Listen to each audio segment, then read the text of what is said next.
Hey YouTube. I think I may have figured out what's going on with the ice maker. I I really don't want to get in there and do all this cleaning today, but I think I'll at least open it up and check the fans and the vents and see if that helps. But as far as getting in the top and really getting in there, I don't think I have the strength to deal with that today. But I just want to kind of take a look. We'll see. I mean, if I get it open and it doesn't look too bad in there, I might do a little extra work. We'll see. But I'm going to move it over to the other countertop where there's a little bit more space and see if we can get some of these screws off and see if we can get inside fairly easily.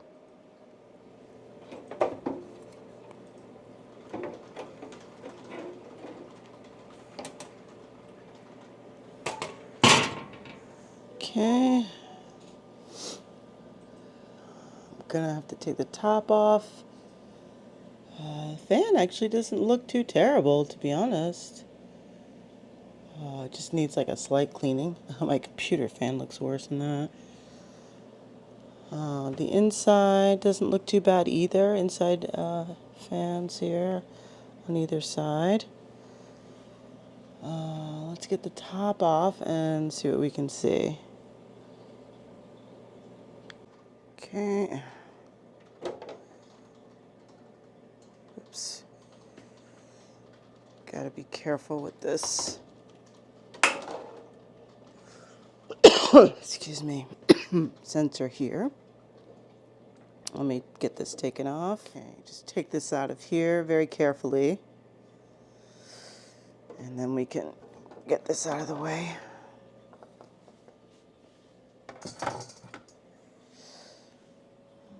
Okay.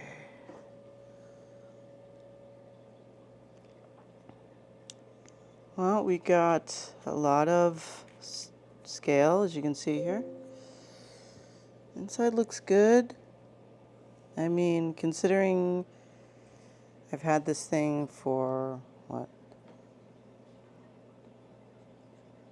3 years, I think.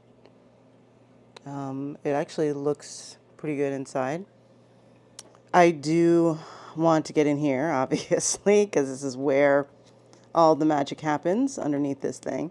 So you have to take off these screws and be very careful with lifting this plate down in here. I really didn't plan to do all this today. I'm feeling a little, I don't know what to call it. I have a lot of pain today, so this is just rougher than usual. I think I can get in there and get those screws off, and then we can see a little bit more the inside. But yeah, there's a little bit of dust buildup. That's definitely a problem. The fan down there definitely needs a little work. So I need to get my dust blower.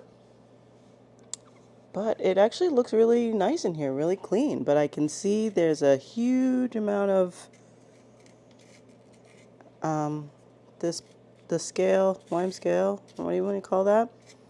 Which is, weird because we use reverse osmosis water, but I mean, ultimately, there's going to be some sediment and stuff that builds up, but I see it's really coming like from underneath, so I definitely want to get in there. So let's see what we can see. Okay, I don't know how well you can see in there. See if I can get the camera. This is where the area where the ice gets made. Actually, if I use my Depstech in there, it'd probably be easier.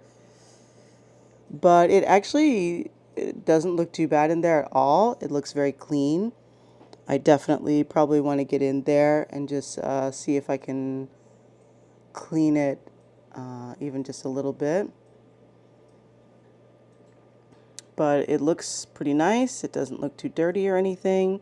I could probably, if I can figure out how to get this section off, I can pull the spindle out completely and clean it, but I don't think it actually needs that.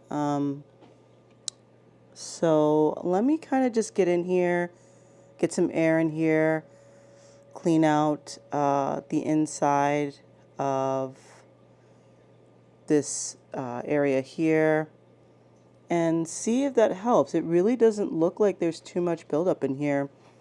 Obviously, we want to get into the reservoir and see what's going on, so that might be my next stop. We'll see. But right now, I just want to check out this inside spindle area and see if there's anything I need to do in there. Okay, let's see.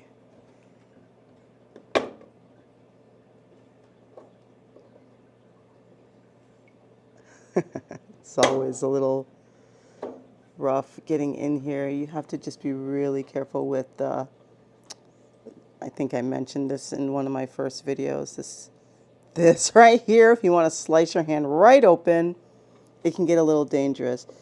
You just have to carefully, let me see if I can get over here, release these little latches here. There's one on this side in order to get this open. There we go. And then you want to be very careful pulling this out, because again, you can slice yourself up pretty badly. This looks very similar to the Gen 1, where there's like this, that you see that little, I think that's the, what do you call that? The thing that determines how high the water is. I can't remember the name of it right now, but it kind of keeps you from really pulling this off easily. You have to really get in there, and then it's hard to get back on. Very similar to the Gen 1, that little pull in there. But even from just kind of this little bit, I really don't see a lot of mold in there. I'm going to get in there with the Depstech and take a video and see if I can edit it into this one to get a better view. But I really don't see that there's, again, without removing this completely, I really think it looks pretty good in there. There's definitely a little bit of buildup, but hardly anything. And remember, this is 3 years of me having this and not cleaning it at all. Okay? Like, I haven't even run any HOCl through here. I haven't done the ice machine descaler or cleaner. I literally have left this be for 3 years so that when I open this up, you guys could be greeted with whatever horribleness. But actually, it looks really incredible in there. I'm surprised by that.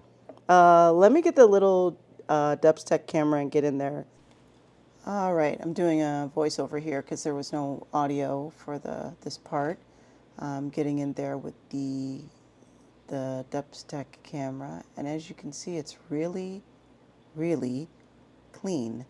I did not expect this to look like this. There's very, very little mold inside. There was a little bit up against the back wall that you can't see behind the camera, but the only bit that's in there, you know, that's significant is right in the near the front drainage area, those 2 drainage holes. I didn't expect this at all. It's incredible, honestly. I've had this ice maker for 3 years. I did absolutely no cleaning, which I do not recommend. I did this solely for you guys so that you would be able to see what this inside container reservoir would look like after 3 years of doing absolutely nothing to the ice maker and not cleaning it at all. And it's very, very mild. I really was shocked when I opened this. This would never be like this in the Gen 1. I don't recommend you not cleaning your ice maker though. Definitely get in there and clean it, but this is really amazing. I'm shocked, to be honest with you. Absolutely shocked by this. It's great. Totally great. This will be really easy to clean and take care of. All right, so last but not least, I'm going to get in there with my favorite duster that I use for my computer. This thing is like, you know, Twister. I absolutely love it. it's really powerful. So I'm going to get in there with this, and then I'll get together editing the video and putting it online for y'all, and then we'll turn it back on and see how it goes. Okay, so I have this little sponge cleaner thing that we use for like cleaning our water bottles, getting down in the water bottle. I'm gonna put this in here because I really don't want to deal with opening it. And then I can get in there and kind of clean the bottom and the sides pretty well, at least I hope, and see if we can get some of that sediment out from inside. I'm not sure if that was like hard, you know, stuff I have to like really get in there, or whether it just needs a good wiping or not. Let's see. There's a little stuff on there. Oh, it looks a lot better. It looks really clean down there. So I think if I like even get a little HOCl and put that in there, I can really clean it pretty well with this, and get into the sides without having to, you know, work this top panel off. It's a real pain. But I think I should be able to get in there, even clean it with some vinegar. I could soak this and get down in there. That would be a lot easier, I think, than trying to get this cover off. Awesome. I didn't think that was going to work, but it looks like it did.